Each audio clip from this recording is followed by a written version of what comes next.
Welcome to the Coffee House, where in the next hour, state and local budgets are squeezed, so government funding for the arts is feeling the pinch. We'll hear from two arts leaders in the region, Theresa Cameron and Pamela Holt. We visit Pyramid Atlantic in Silver Spring, where renowned artist Tim Rollins and his Kids of Survival explore print and paper making with students and teachers.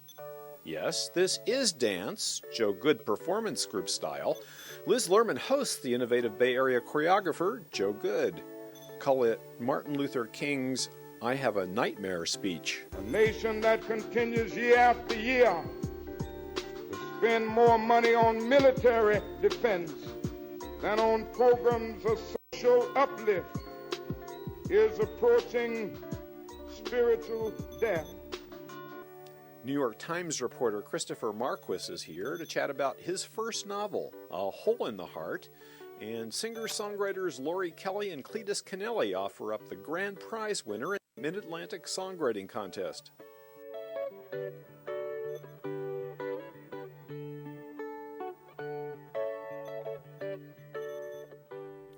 Welcome to the forum at the Coffee House. It was a happy surprise for the arts world. President Bush is seeking an $18 million hike in the budget for the National Endowment for the Arts, the largest increase in 2 decades. Under the president's proposed NEA budget, $53 million would be earmarked for state arts organizations and underserved communities. It could breathe some cultural life into states choked by red ink. Public funding fell in 42 states last year, 13% between 2002 and 2003. The news isn't so bad closer to home. In Virginia, Governor Mark Warner is proposing an increase of 14% in arts funding over the next 2 years. And Maryland Governor Bob Ehrlich is also proposing a small increase in arts funding. With us to talk about the state of public arts funding is Pamela Holt, Executive Director of Maryland Citizens for the Arts.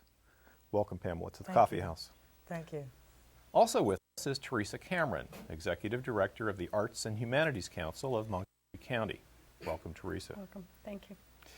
Why don't we begin by trying to understand better what the relationship is between the National Endowment for the Arts, the NEA, and state and local arts agencies. National Endowment for the Arts is the national level funding group, and they provide quite a bit of funding to State Arts Council, and then they also provide funding through grants directly to artists, presenters, arts organizations, different kinds of cultural institutions around the country. And both Pam and I have had a lot to do with it there, and Pam used to run the D.C. Commission on the Arts and Humanities, who got a lot of funding from the National Endowment for the Arts. And of course it changes all the time based on who the president appoints to be the of the National Endowment for the Arts. Arts. Is it something when we see it? What constitutes arts? And what constitutes something other than art that is within the realm of entertainment, perhaps? Well, I mean, not to get too philosophical, maybe in terms of grant categories. I think it's different at every level. You know, at the local level, we embrace as much diversity and artistic experience as we can. The key is its quality. It must have a high standard of quality, because it doesn't matter who you're showing it to. Everyone, they have a good. People know good art. Entertainment, on the other hand, is more what you would think about in terms of more fun, a little less experiential sometimes than the arts. But there's at the local level, it's a fine line, and we try really hard to not worry about that so much. I think as you get higher, you must not, because you fund this program. Yeah. At the national level, it's different, and I think there's been a lot of discussion about entertainment, and you know, the national, the folks who do the Oscars oftentimes get criticized for what they're doing to promote sort of the entertainment side, and it's the same with radio. It's on our television airwaves, and you know, the artistic experience is lost in that. But I'd add to that I think that we have to decide audience, what we consider art to be and what we consider entertainment to be, and that people, as they have experiences in the arts and entertainment, as Theresa said, will filter it through their own lens and make their own judgments. So what we might consider entertainment in one community, another community might indeed consider to be, high art. And there's no reason why something that is high art can't be entertaining, That's I right. suppose. Exactly, and in a lot of cultures, there's not that definition. It's just there, and people appreciate it. And I think we get too caught up in definitions. Let's talk a little bit about the politics of funding for public arts. I mentioned at the beginning that the president has proposed an $18 million increase, which would still leave the federal arts budget substantially less than it was in 1992 before Republicans took control of Congress. But it's still an increase. Some of that money is set aside for a particular Masterpieces program. Can you talk a little bit about that? I don't know as much as I should about the new funding, but I know that what the current chairman of the endowment is wanting to do is to really look at some of the treasures we have in the United States and really make sure that they're widely available by touring different kinds of things out there to communities. I think that that's really wonderful, but I do think that local arts agencies especially can do just as good a job if we had direct funding to do those kinds of things in our local community, because we know our communities and we have our own treasures. And we're talking about $15 million out of the Right. $18 million of the increase, if it happens, would be set aside for this Masterpieces program. That's right, isn't it, Pam? Right, yeah. Yeah. So it's, I think it's really great, and I think it will be helpful to a lot of communities. I think that there are already people out there doing that kind of work, and I'm not sure that that's the best route, but we'll see. And it may not happen because on the right, the Washington Times, for instance, has already editorialized against it as an outrageous public spending splurge to increase the budget for the arts. But I saw an item that really found very striking, that if we get the full increase, that would take the NEA budget up to $139 million, I believe, for the country. The budget for arts in the city of Berlin is $330 million. Right. Right. Well, I think, again, it goes back to the whole arts and entertainment, and, we just get so fussy about how we spend our dollars and what we consider art and how we treasure it, and I think, maybe this program will help us at least focus a little more on our treasures, and that, like in Berlin, they understand the value of that, and also the economic development pieces. Aspects. Yeah, and I would only hope that the reason why there's such a disparity when you look at the funding that the country puts into the arts and you look at many of the world capitals is because we're a newer nation and we're just growing up and realizing that it's time that we embrace the cultural traditions that we have. And also, corporations can give here, and individuals. It's a totally different thing in Europe. So I think most of the counterparts in Europe are always a little bit, envious of how we have funding here as well.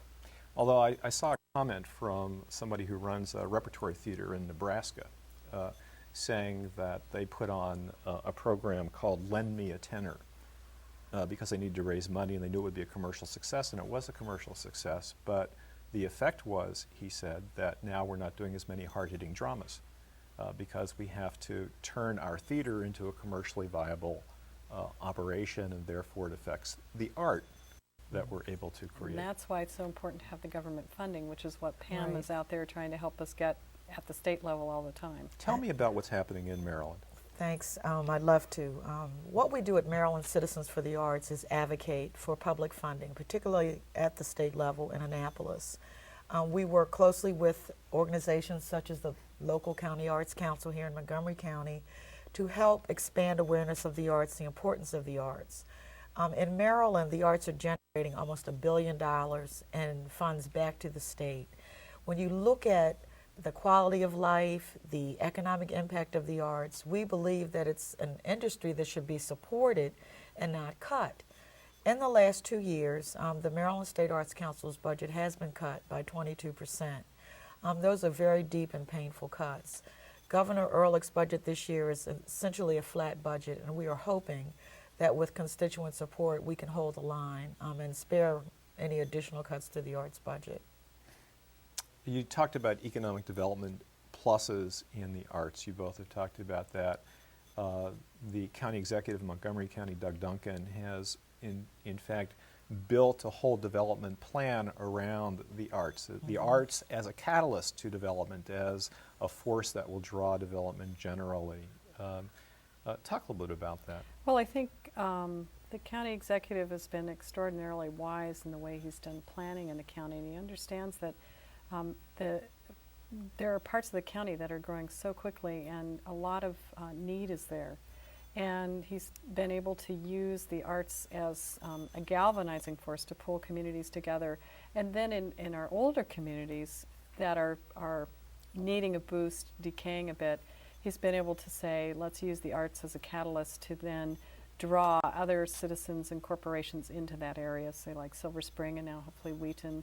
And you look at Black Rock Center for the Arts, Germantown has over 70,000 residents, and second largest city in the state. Exactly, and why don't they deserve their own cultural facility? They should have that. So I think he's really painted a great picture. Glen Echo Park, Only Theater, Sandy Spring Museum. He's funded Bethesda all Theater, of yeah. exactly the Bethesda Theater, Roundhouse Theater.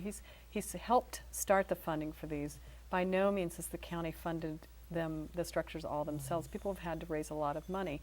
It's my belief that that's going to help us get new donors into the arts, because we'll have facilities that people actually can go to and see. We've had a lot of wonderful facilities here, but they're also getting a boost just by the notoriety of the whole arts movement. And now the mayor in DC is copied, and he's putting a bunch of money into arts facilities. So, I think that that's a really great catalyst. Now the next step is that we hope that we can start working on getting the operating support of our organizations, the county, to fund that. And I know that the county executive's very supportive of the arts, and hopefully will help with that. We only have a minute left, but I did want to ask, in a period of tight budgets, many people would consider arts funding to be frivolous. If not frivolous, at least unnecessary as compared to human needs funding. How do you suggest that those issues be balanced? Well, I think that our community, in order for us to be a healthy community and to be whole as individuals and as a community, we need more than just one thing. I think the arts bring that quality of life, helps with education, it helps stimulate the economy, it helps bridge barriers and makes bridges across cultures. It's something that is a win-win, and we're hoping that the budget will be supported in Annapolis. I think that it's very evident in Montgomery County what the arts has done. And I think our community deserves it. I think our new motto should be, we deserve it. We should have it right here.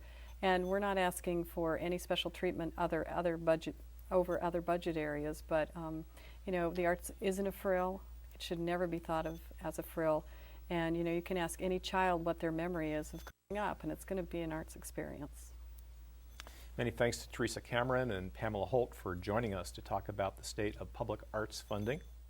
I'm Mark Cohen, and this has been Coffee House Forum.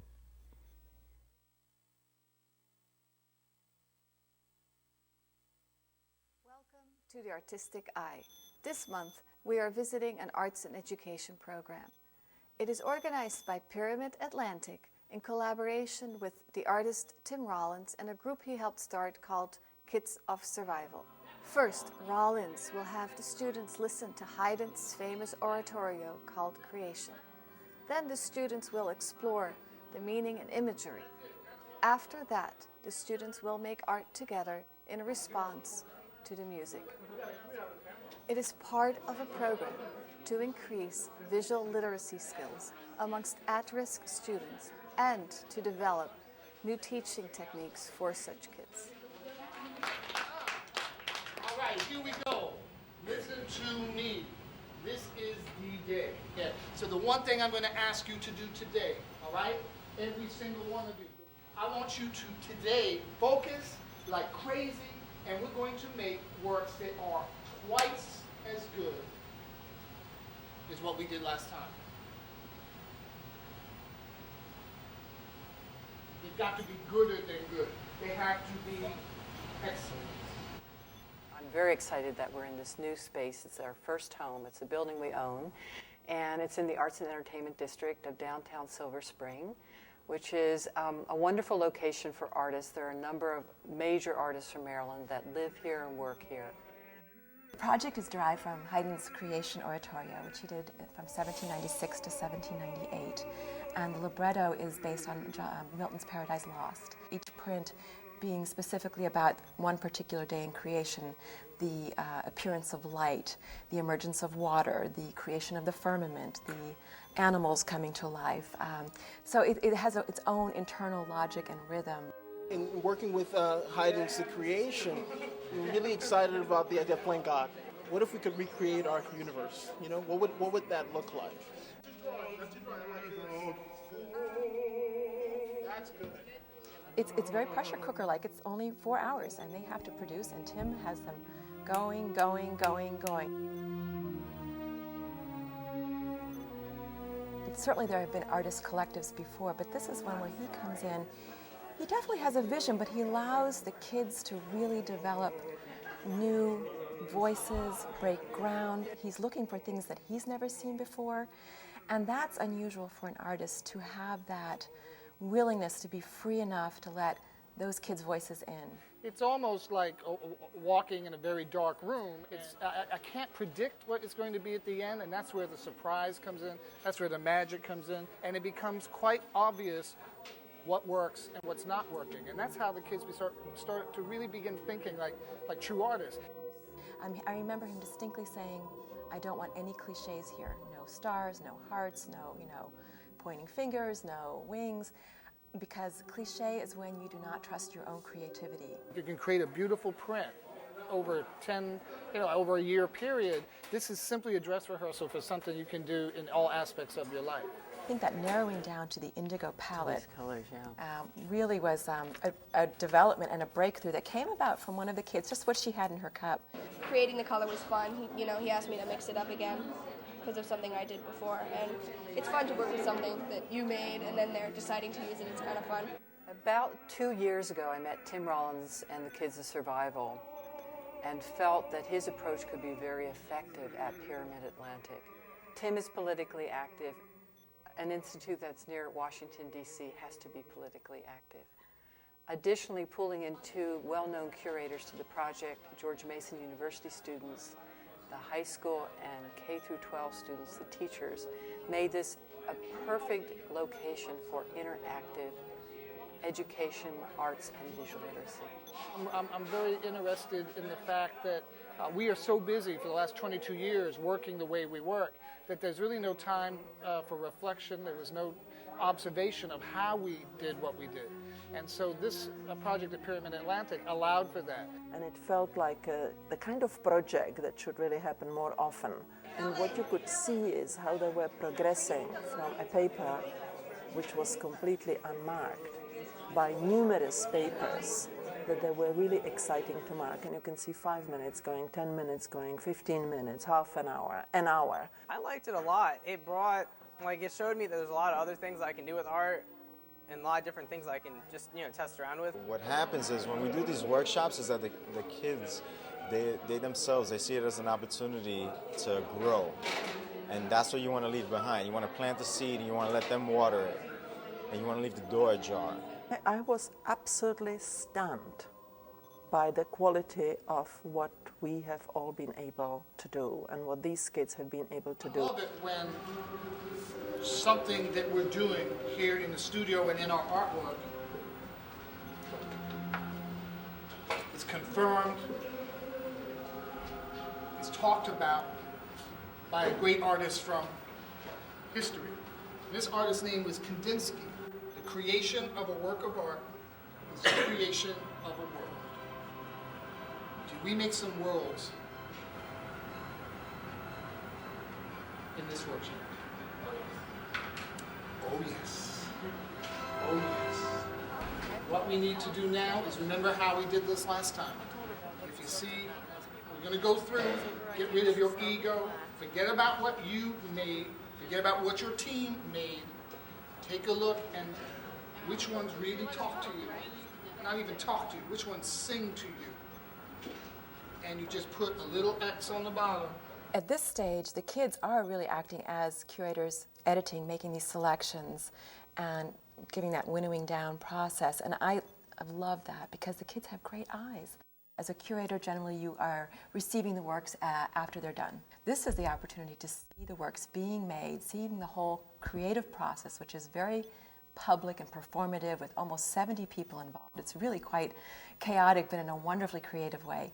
And then being able to then work down and winnow things to a point where it will be an absolutely exquisite exhibition and portfolio. I really like the artwork because we're going to make a book, and can't wait to see the book. To participate in an exhibition is an eye-opener for them. It really means something else within their own minds. It really means that they have succeeded, that it's A+. This project will not end here. The art produced by the students, Tim Rollins and KOS, will later be exhibited in Washington, D.C. and in cities throughout the United States. For the Coffee House, I am Welmoed Laanstra.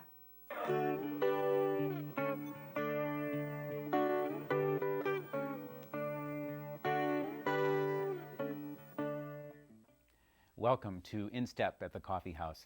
Our guest today is a leading innovator in American dance. He's the winner of the New York Dance and Performance Award, it's called a Bessie, and an Isadora Duncan Award. He's one of only 10 American choreographers to receive a National Dance Residency Program grant for artistic development, and his works have been commissioned by numerous companies around the country. Joe Goode is a star in San Francisco, where he launched his performance group in 1986. The group has toured 5 continents, but Joe only makes occasional visits here to our area. So we're honored he took the time to drop by for a chat, and let's find out what he's doing in the DC area and take a look at some of his groundbreaking work. Welcome, Joe Goode, to the Coffee House. Thank you, Peter. It's great to have you here. Thank you. We used to run into each other touring through airports, as I remember. Well, you have to tell me what continent we're on currently. Right. Well, I think get straightened out about that. I think we're in Metro DC area, I think, right Okay. now. That's great. So, Joe, what brings you back to the DC area right now? Well, we're performing and doing a residency at the Clarice Smith Performing Arts Center at the University of Maryland, and working with 10 wonderful dancers who are going to be a small part of a large show, and getting to know them and sharing with them. That's great. And you've come in 2 segments at once to work with the students early on? Yeah, we came once before, and now we're here for 2 weeks, and then do the show. And is this typical of residency work for you? It is. You know, they sometimes they contract and expand in terms of the time that they take, but that's the method that I like to do. I like to do an early stage visit, get to know the people, scope it out, plan it in a general way, and then come back and do the specific work, and with some time having elapsed so everyone can sort of get to know each other. That's great. That's great. Well, I'm really excited. I'd like to talk about that some more, but also we have some tape of your work, and we'd like to take a look at that, if that's good. That's always good. It's always good to see the work. That's right. I wonder if you could lead us into this first tape and maybe set some context for us. This is a duet from a piece called Gender Heroes, and Gender Heroes is a piece about how do you identify who you are as a man, as a woman, and obviously there's a man section and a woman section. And I think we're seeing the man section, and it's about 2 boys who have escaped from a juvenile correctional facility. And so it's about running, it's about escape, it's about being at wit's end, and at the same time discovering their own strength. Great, good. Well, why don't we see the tape and let it roll.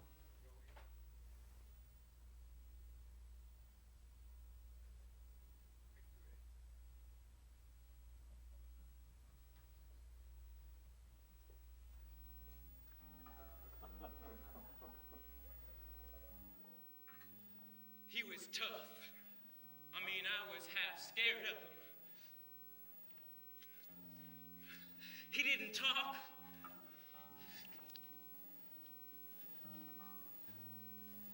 And I never knew what he was thinking.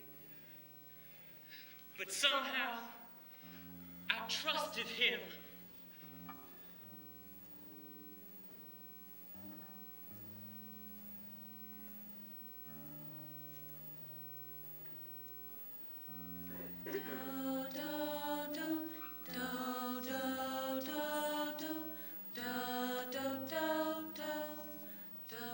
Da It's really great to see the work. Yeah. I'm struck as I watch. Who are the dancers in the? That's Felipe Barroeto Cabello and Mark Morizumi. They're beautiful. It's great Yeah. to see. I'm struck by the use of text and movement, and it's something that I'm familiar with, but I know processes are always different. How do you go about creating a section like that? Well, if you, we tend to work a lot from an image or a character, and once you find sort of the tone of the character and the physicality of the character, then the voice starts to come, the movement starts to come. You have two very athletic dancers, obviously, who want to do all of their tricks and all of their partnering and try to rein that in as best you can and keep it in the context of the story and the character. And it just flows. I mean, people always ask me, well, does the movement come first? Does the language come first? They really kind of just keep tipping back and forth. One encourages the other to happen. And so they're all happening simultaneously, and we're writing it down on the little corners of envelopes and taping it and trying to record it in any way that we can and slowly building something that's hopefully coherent in the long run. It sounds like your role is yes, choreographer, but yes, instigator, yes, facilitator, yes, director. Yeah. I mean, I feel like I do what directors do in many different areas. It's not only about this is my vision, execute it. It's about bringing people into their own talents and letting them take charge and letting them imagine and letting them have some, real ownership of what they're doing. Because then when it gets to the stage, they feel like they own it. It really is theirs. It came from them in some way. So a lot of times it's about setting up the problem for them to solve and making that problem interesting and tantalizing enough that in solving it, they end up making something really happen. So it sounds like very much you have to choose your company wisely, company members wisely. Yeah. And that's a long process, I'm guessing. Most of these people, and both of those guys have been with me for 8 or 9 years. Wow, that's a long time. And I have company members who've been with me for 17 years. Wow. And it's a small group. There are only 6 of us. We're really an intimate. It's about wanting to join this process and wanting to work in this way. It's not, I'm just going to hire the slick, great, groovy dancer. I mean, that obviously they have to get to know this process. They have to come close to it and say, yeah, that's for me. I would like to work that way, and I would like to toil in that way, and then trying something out in a small project, and then a bigger project, and then taking them on tour. This seems to me that it's hard to communicate to dancers what this process could be if they're expecting a typical dance Well, luckily, we've been around for a while, so people look at it and they look at the work and they go, wow, I would love to do that, or, ooh, not for me. Right. Speaking of looking at the work, we're going to look at some more work, actually. I like and I love this. I haven't seen this whole piece, but I was really mesmerized when I looked at the tape earlier. And could you set us up for this one as well? Well, this is called Doris in a Dust Bowl, and it's a section from a large evening-length work called the Disaster Series. And it's about Doris Day, or inspired by Doris Day, or the girl next door, the sweetness, the naivete, and in a way we were a whole generation of Dorises. I mean, I was born in 1951, I grew up with those movies, and there was a part of me that thought, yeah, I was going to, kiss a frog and he was going to turn into a prince, and we'll all live happily ever after, So it was I think in a way, as the country grew up, as the culture grew up, we kind of became more cynical, and some of that got dusty, got crusty, and that's what this is about. Great, good, great. Let's take a look at the tape then. I love your use of props here. It's amazing.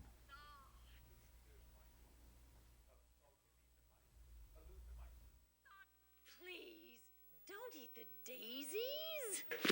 I thought champagne and tinkling glasses. I thought mountain chalets. I thought room service. I thought future was past. I thought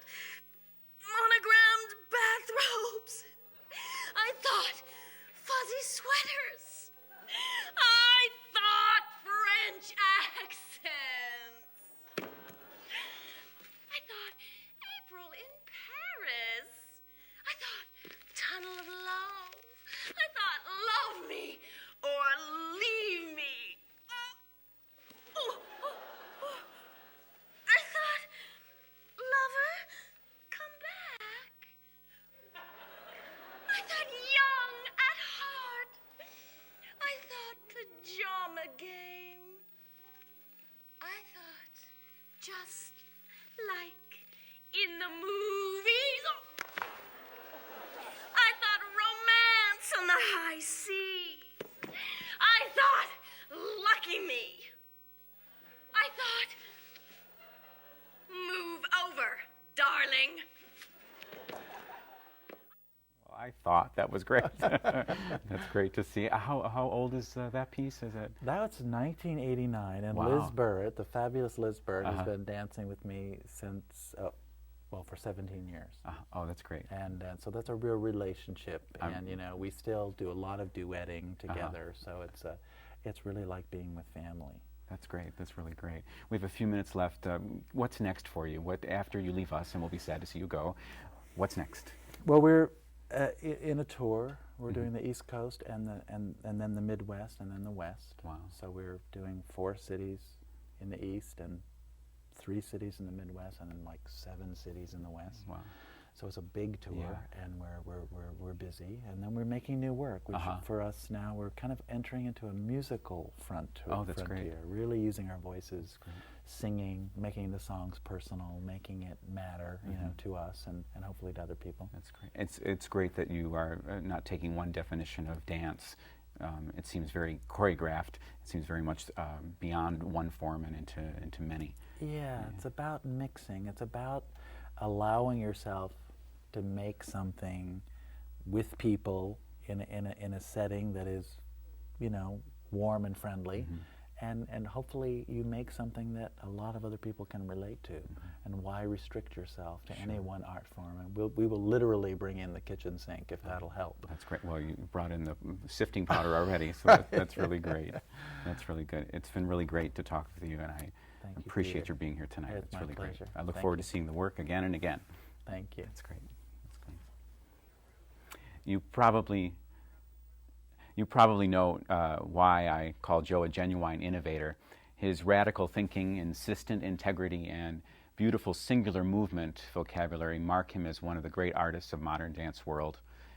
Thank you, Joe Goode, for being with us. I'm Peter DiMuro, and this has been In Step.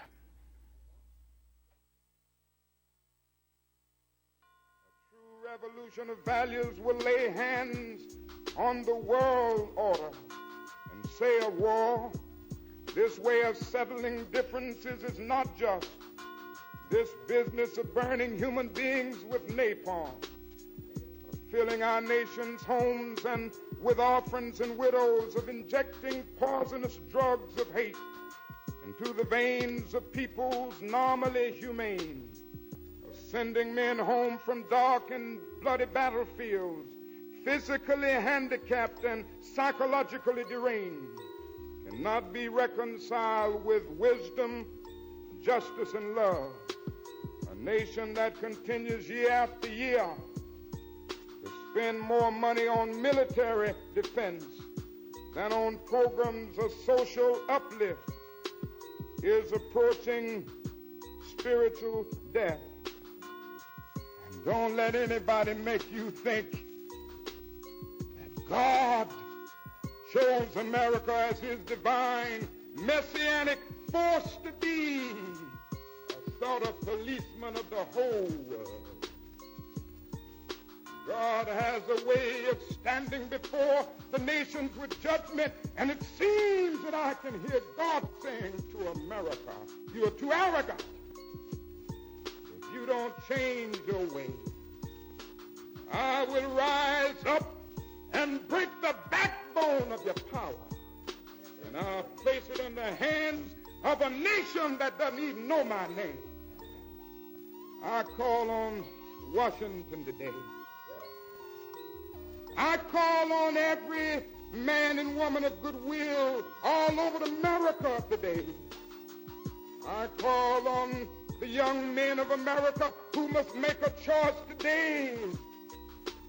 Take a stand on this issue. Tomorrow may be too late. The book may close.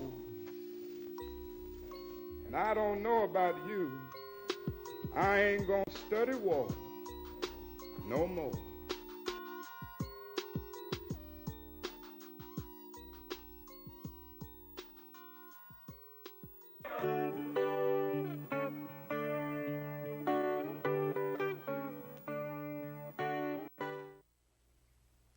Welcome to Writer's Block at the Coffee House. Our guest is veteran journalist who has recently published his first novel, and which was named by Book Magazine as one of the 10 new writers to watch in 2003. A general assignment reporter in the Washington Bureau of the New York Times, Christopher Marquis is now the author of A Hole in the Heart, a novel about becoming at once both lost and found, set largely in a small village in Alaska. Before joining the New York Times, Christopher Marquis was a longtime correspondent at the Miami Herald, where he covered Latin America. He began working on A Hole in the Heart while a Nieman Fellow at Harvard University, and I should add that he earned his way through the University of California at Berkeley by working, as does the main character in his novel, on the slime line at a cannery in Alaska during the summers. Welcome, Chris, to the Coffee House. Thank you, Glad Richard. to It's have good you to be here. Maybe we should start with Alaska, since it figures so prominently in the book. Here is a novel about, I think, very much loss and about how to cope with loss. Its main character, Bean Jessup, is a young school teacher who moves to Alaska.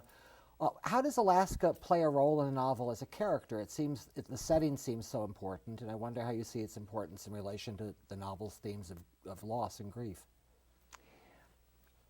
I worked in Alaska, as you mentioned, in college, and it struck me as a fascinating landscape, a perfect backdrop to set a novel because of the grandeur of the place.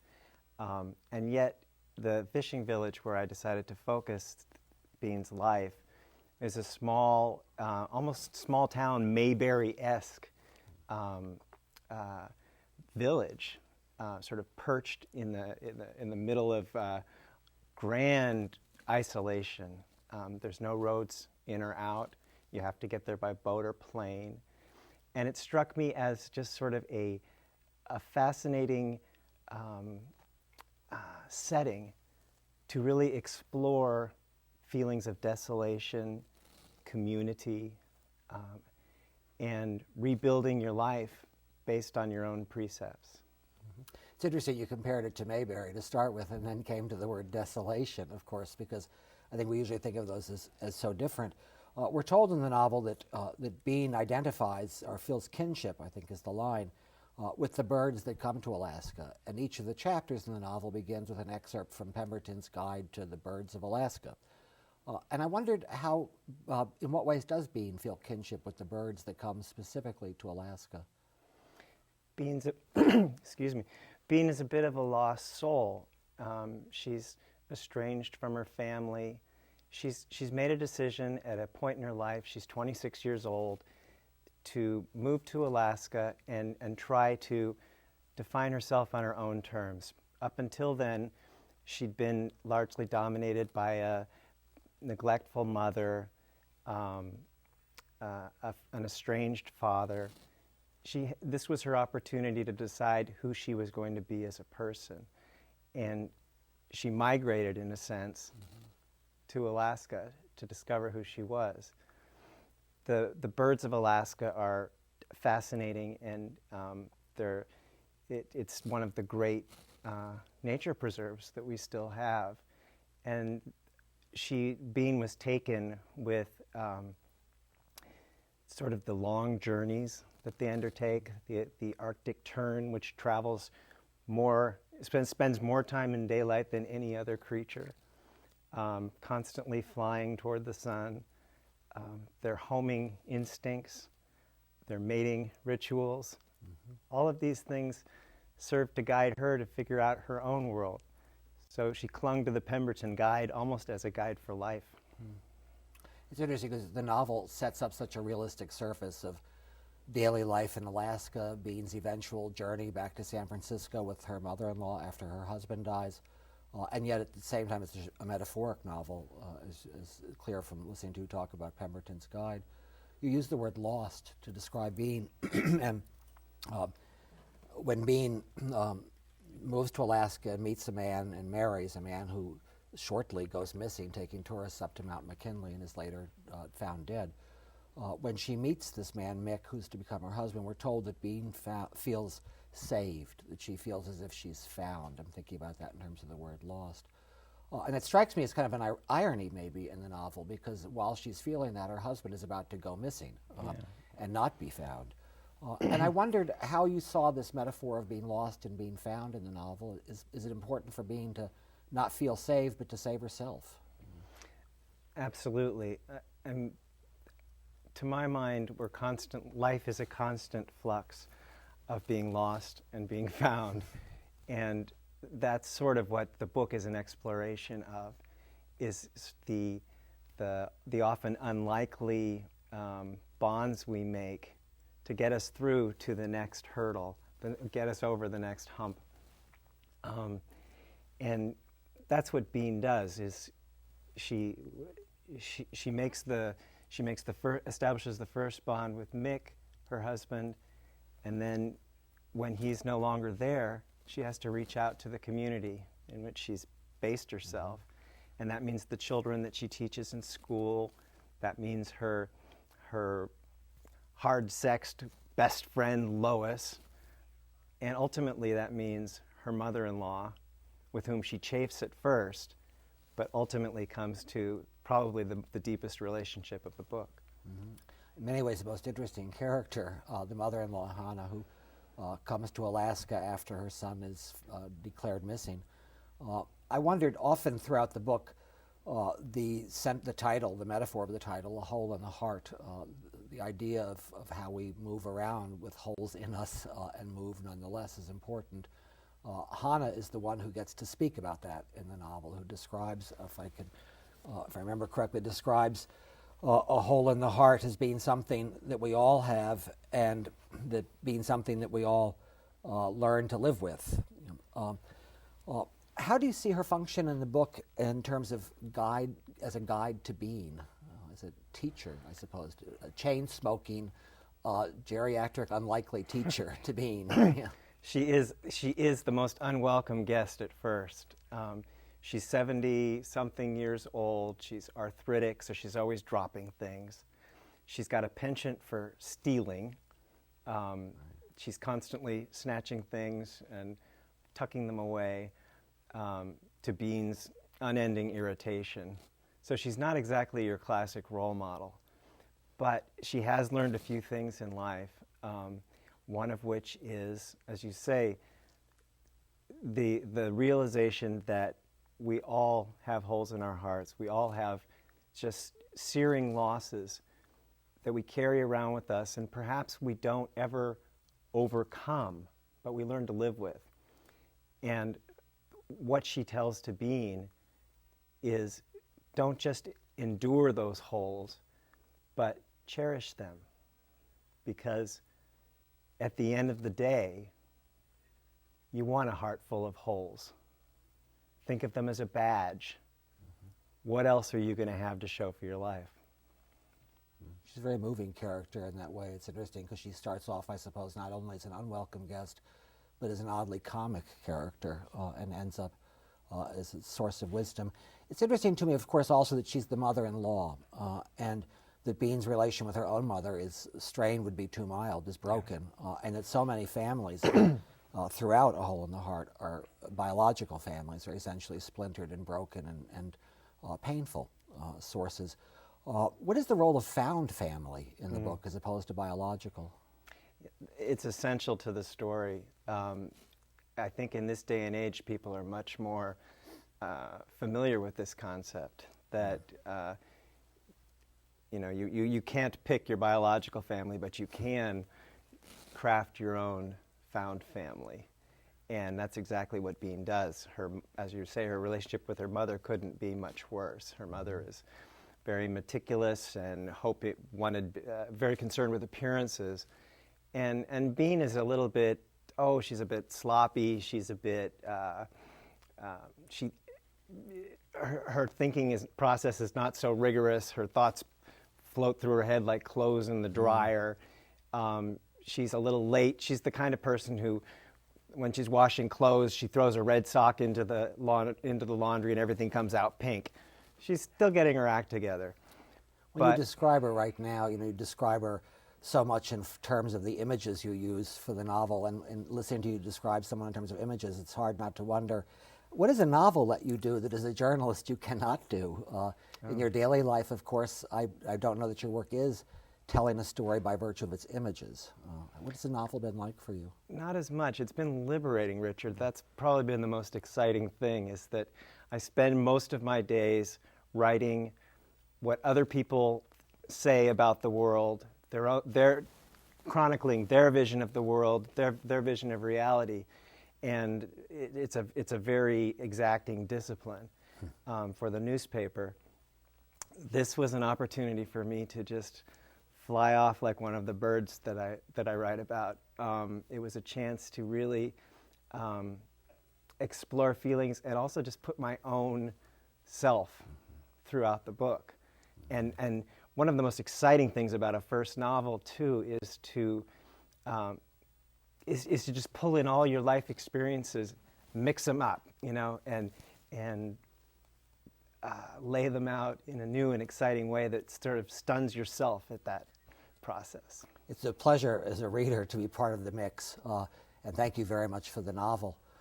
Many thanks to Christopher Marquis for joining us in the Coffee House to discuss his debut novel, A Hole in the Heart. I'm Richard McCann, and this has been Writer's Block.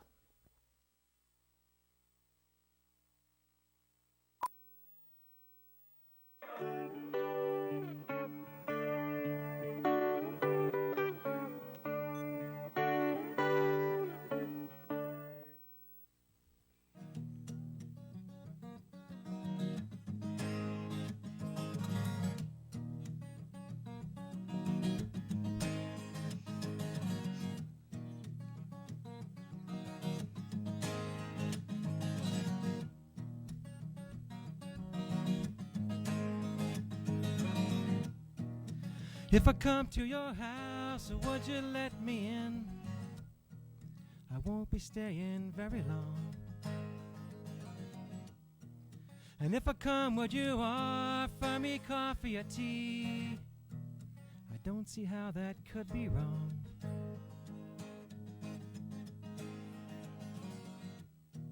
'Cause yesterday when I asked you for the time, you said I don't talk to strangers, please.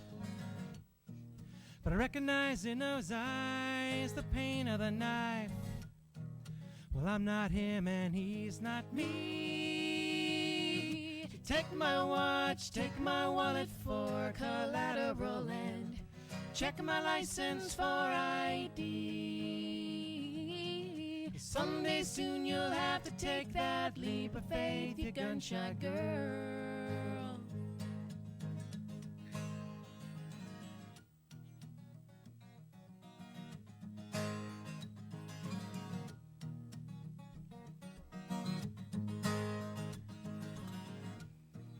But living inside your mind, drinking bottled sunlight, and clinging tight to your misery.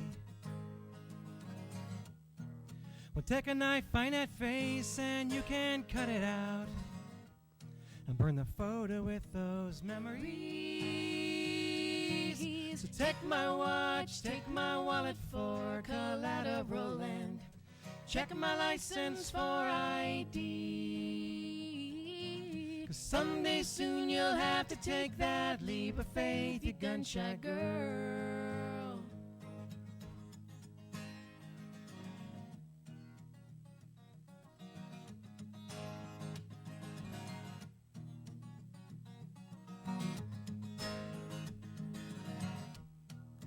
Looking out from my house, I can see your shades are finally opening a window. Conversations, potted plants, and toss the birdseed on the lawn.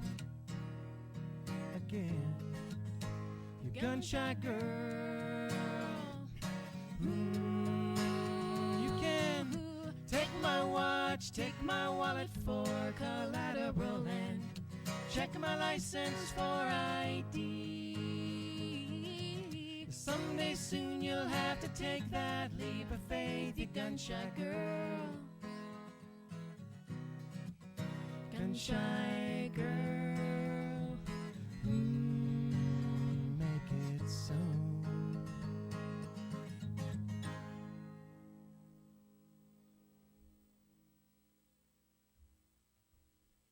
Wow, that was wonderful. Welcome, Lori Kelly and Cletus Kennelly. Welcome to the Coffee House. It's great to have you here. Tell me a little bit about that song. I wrote it from the perspective of somebody who's, actually it's from the perspective of a guy who's looking at a neighbor who he's attracted to, and he's hoping that she gets over this breakup she's dealt with, and sort of about that period after you break up with somebody when you don't want to date anybody for a little while. Right. And that period goes by quickly for some and longer for others, Yeah, I Lori guess. doesn't have that. That's why she didn't know what the song was I about. like to when stalk the guys that I break up You with. stalk them ahead of time. Yeah. Right, line them up. Yeah. Okay. Now, you guys are best described as singer-songwriters. You do all your own material. You don't do covers. Right.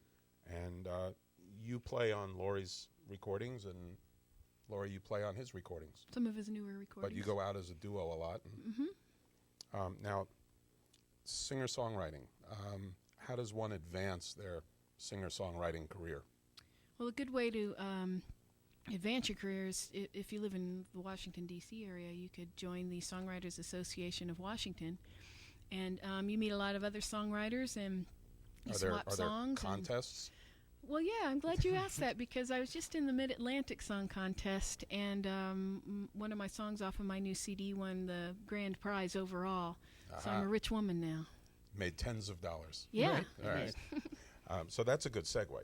We could segue right into that song if we were like a slick show here. Right. So, Are we a slick show or not? Yeah, we're pretty Oh. slick. I'm holding the CD down here that song just happens to be on. Yeah, coincidentally. First track. Because you got to hit him with your best shot. Yeah. But the CD came out probably before you won the Yes. contest.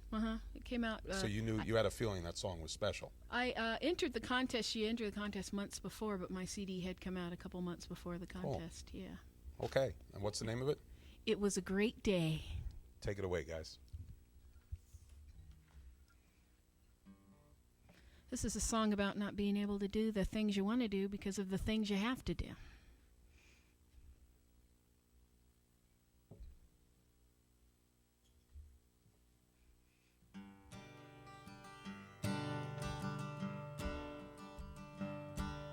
When I woke up this morning, the sun was in my face. And on my clock radio, they played Amazing Grace. I stumbled to the bathroom, then I sprinted for my car. And I sped down that freeway just like a shooting star. It was a great day for a daydream, but I didn't have time, no, I didn't have time. Was a great day for an ice cream, but I did not have the time. It was a great day for a silly wish, but I didn't have time, no, I didn't have time. It was a great day for the perfect kiss, but I did not have the time.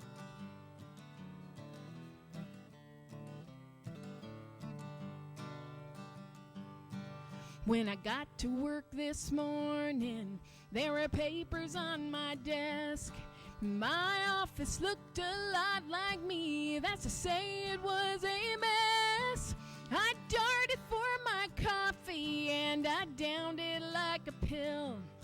And I dashed to beat that deadline with no time to kill. It was a great day for a daydream, but I didn't have time, no, I didn't have time. It was a great day for an ice cream, but I did not have the time. It was a great day for a silly wish, but I didn't have time, no, I didn't have time. It was a great day for the perfect kiss, but I did not have the time.